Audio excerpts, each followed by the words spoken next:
Hi, I'm Brian and welcome to my 53rd trig point. Today we're going to be visiting Frisby Lodge trig point. We're starting at Frisby on the Wreake, just outside the Bell Inn. We're going to be going over to the cross and the church, and then going to be visiting a couple of the villages, and then obviously popping into the Bell afterwards for a cheeky little pint. So our first port of call is the church, then we'll be heading back to have a look at the cross.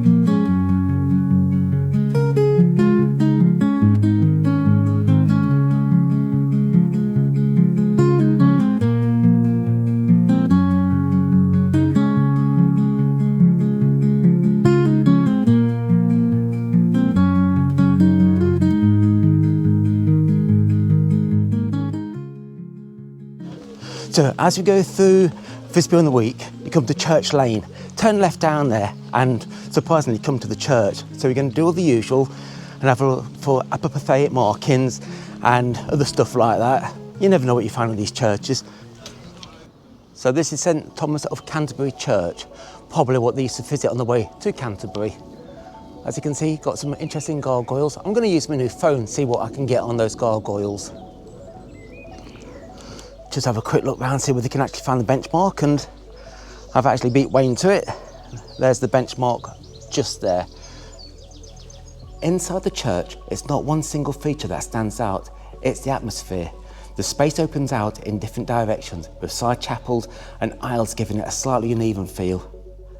Light filters in through the stained glass, soft and broken, leaving parts of the church in shadow.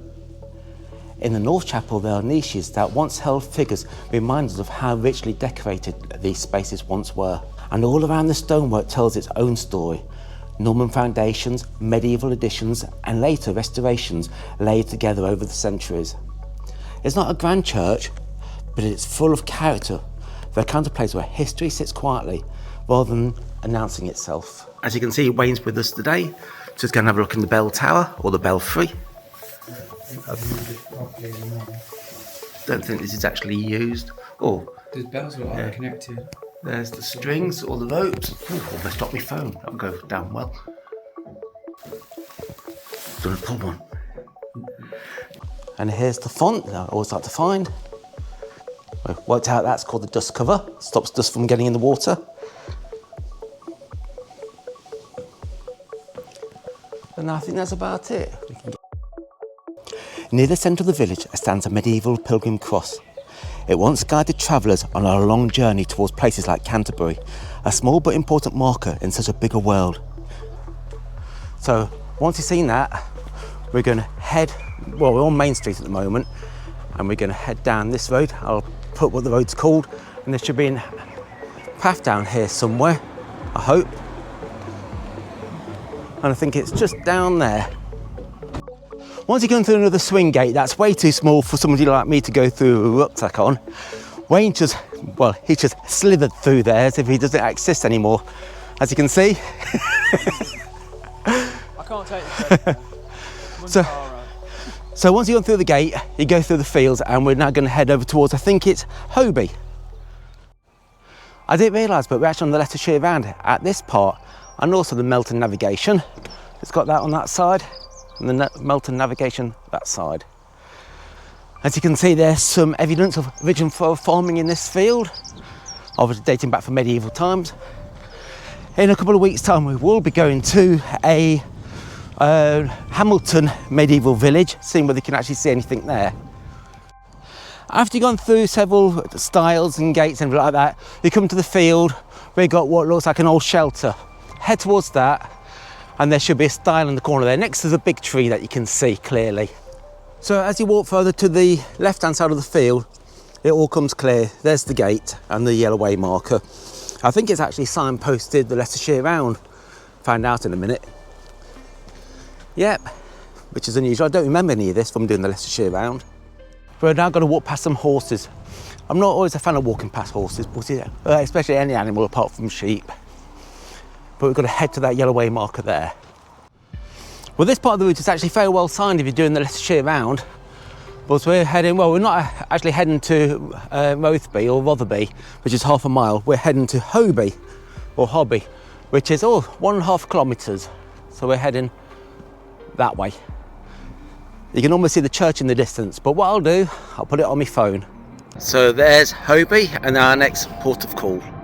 Oh, well, this bit's been easy to follow. As you can see, there's a clearly defined path along here. Then we go over a level crossing over a natural train line instead of a disused train line.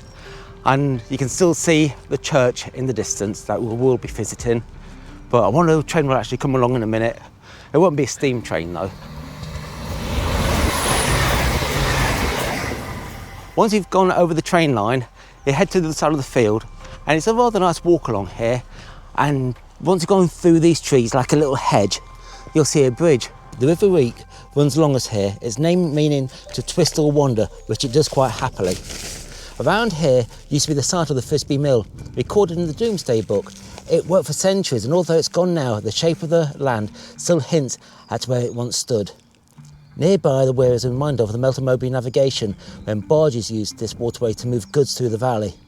Rivers like this were often seen as boundaries, not just between places, but between what people understood and what they didn't. So now just coming into Hoby.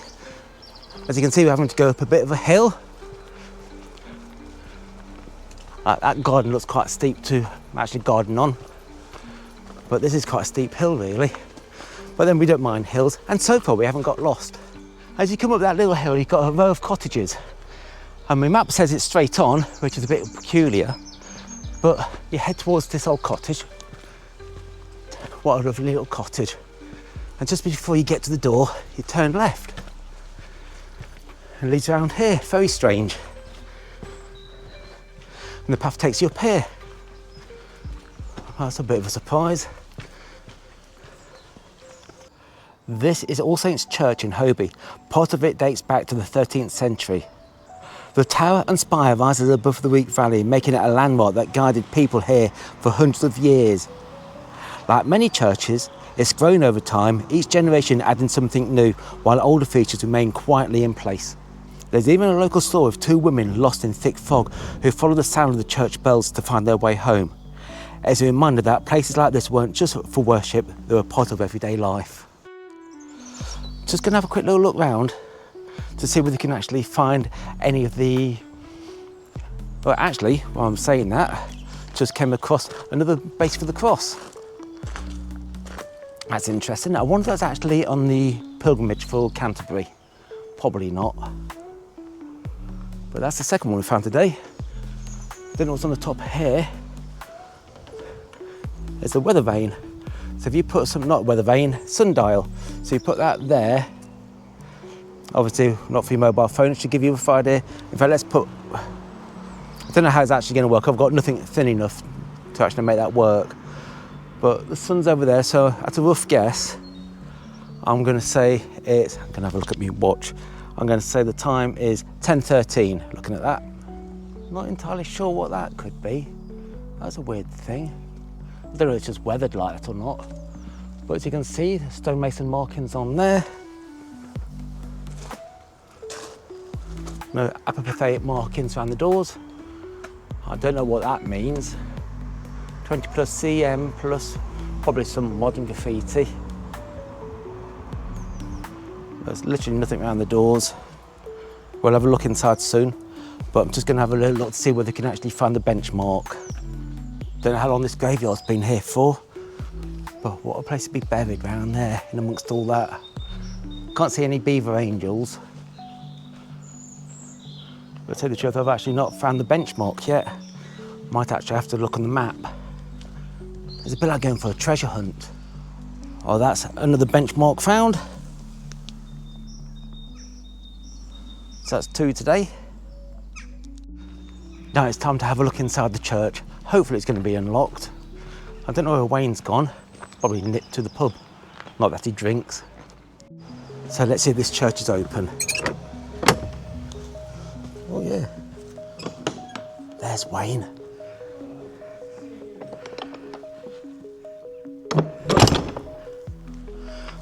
Straight away we've got the font. I'm amazed that Wayne's not got all the lights on. So there's the lights. No markings on the font. We'll let Wayne know that we found the benchmark.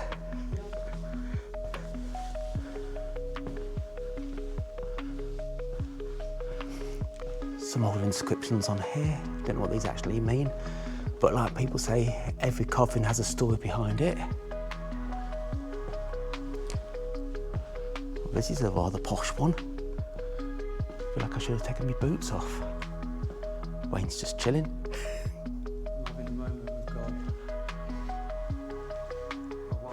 Inside the church, you can see how it's grown over time, with features from different centuries laid together. Some of these benches date back from the 14th century. Even the font has been reused over the years. It's not grand, it's full of quiet history. Which I think I've said before. I said the problem when you do your research, most books and things like that come up with all the same stuff. But here's a nice grand window. It actually looks like it's actually not been finished. Another nice stained glass window. I've got one of those little boxes in the side there. Oh, I'll tell you what, the ceiling round here is interesting.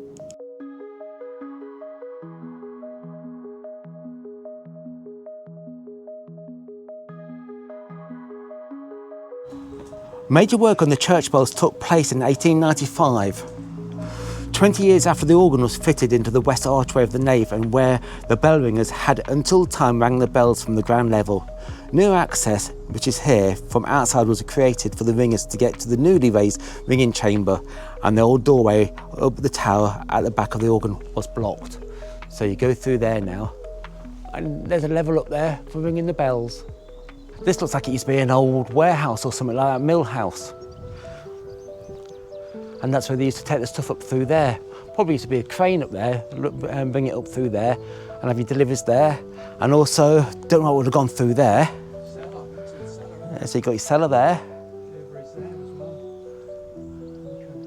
Very interesting. Obviously, like I said before, I don't know much about history, but you spot these things after a while. So when you leave Hoby, you head down Buxby Road and you'll come across a field that's actually signposted Rotherby, 1 mile, which is that sign there. We're obviously not going to go all the way to Rotherby. We're going to go to Buxby and we go to another church there with some interesting history. God, what a place to live. Nice little path.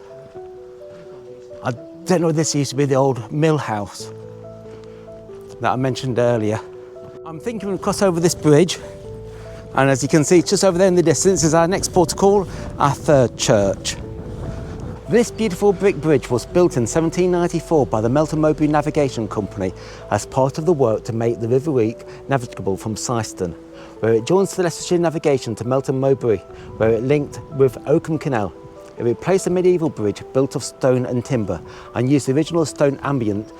The medieval stone central pillar is still visible when the river level is low. So that's the central pillar just down there. And you can see the medieval ambient, or ambient, however you pronounce it. So that's the medieval ambient. On this walk, we seem to be following the Melton Navigation. I don't actually know what that walk's all about. I've never even heard of it up until today.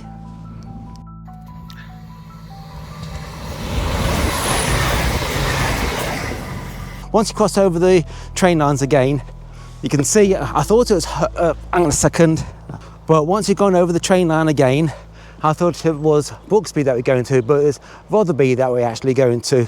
Buxby's our next village. So it's just got to head up there. Hello. You all look nice and chilled. Nice and tasty. Not going to hurt you. So this is our third church at Rotherby. This one's called All Saints Church. Like I keep saying, we're going to do the usual, probably getting a little bit boring now. We're going to have a quick little look round so you can find the benchmark, have a look inside. I won't go into the detail, but just have a little look round, just for another one to be ticked off the box. But like I said before, usually find the benchmark near the bench, but can't find it there. But I'm going to have a quick little look round now and see whether I can find any of the beaver angels as well. Be nice to find one of those. That's a nice cross. Well, I've been all the way around the church and I can't find the benchmarks. I'm going to have a look inside the church now, just have a quick little look round. This is a nice, well-kept church. No stained glass windows, but got some nice artwork on the walls. Don't know what's behind there, something important. The kids' play area. It's a lovely church, this. Not as fancy as the previous church. Can't see any stonemason markings. But this is the third church. Done quite well today. Actually, I don't know whether there's any. There's some carvings up there. Don't know whether it's the... No, it's definitely not the Green Man. Like those windows date back from medieval times. When putting all the lights on.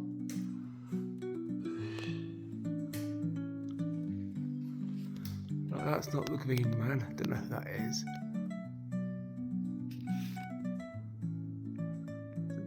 Like I say, I ought to get a book all about stone carvings.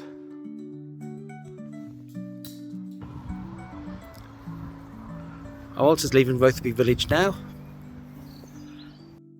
And on the way out, we found another benchmark, just as you're leaving the village.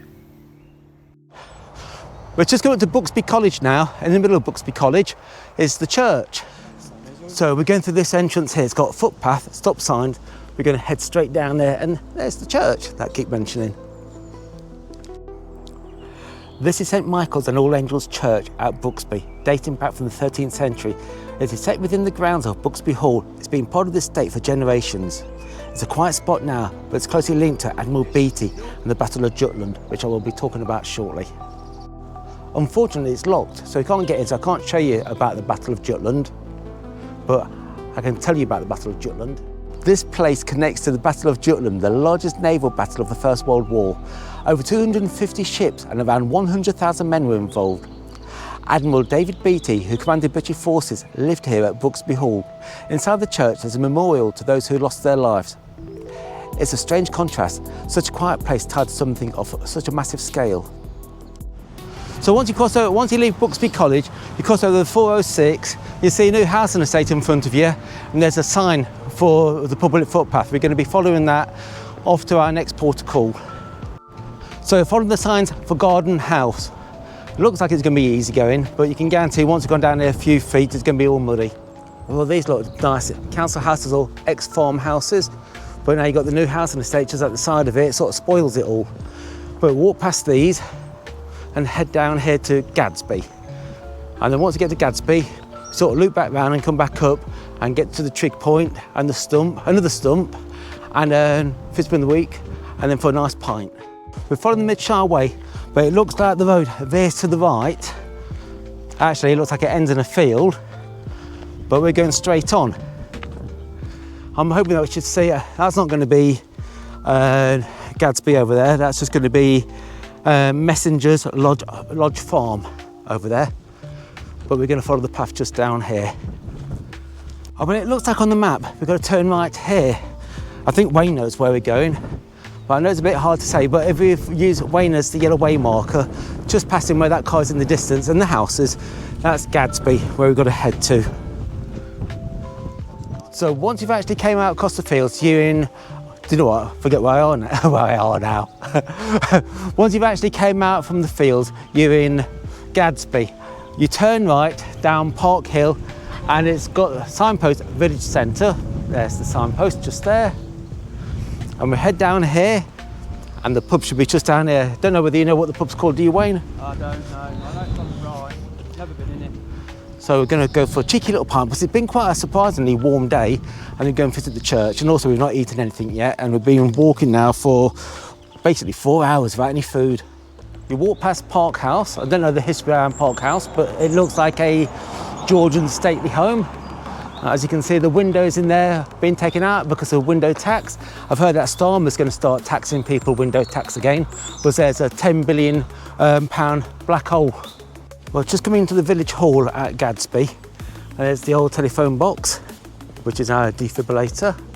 I think when you get down the bottom here, you turn left on the main road. I'm sure Wayne will. No, the pub's on the right. Well, the pub's on the right. But we've got to turn left eventually. Cross street, and there's not a cross round here, we've got a collection of crosses as well. So I wonder if there's a cross round here. Might have been where that chair is, that bench is. But head down here now. I was just going to have a quick cheeky pint at the Cheney Arms. Then we're going to head back up to the hall and walk down by the side of the hall. So once you've actually been for a pint at the pub, you go back up Main Street and you'll see Gadsby Hall. Well, you've got Gadsby Hall just up there, and you've got a little footpath to the right, and we go down there. We're coming up to Gadsby's Church now, St Luke's Church. This is also mentioned in the Domesday book.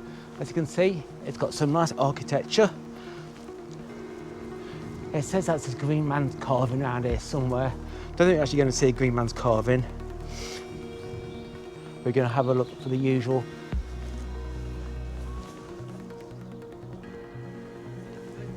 Oh, Wayne's found the benchmark. So here's the benchmark. Oh, there it is. There's the benchmark. I think that's 4 benchmarks today. So there's the hall that we can't get anywhere near. Next week we'll be actually looking at Scaptoff Hall. This is St Luke's Church in Gadsby. It's closely linked to the Mansfield family of Gadsby Hall, who shaped much of the village's history. Inside are memorials by the sculptor Richard Westmacott, whose works also appears in Westminster Abbey. It's a small village church with history connections far beyond. Don't know what the history is behind this old chest. Actually, I think the history behind these chests are they used to use these as coffins. I'm not too sure. I've seen one of these before. There's some markings on the walls. God, this is definitely an old church. Plenty of gravestones on the floors, all these interned bodies. There's the font. The belfry. Actually heard the 1/4 bell ring. It'd be brilliant if it rang now. Hear the clock ticking. Don't know if you can hear that.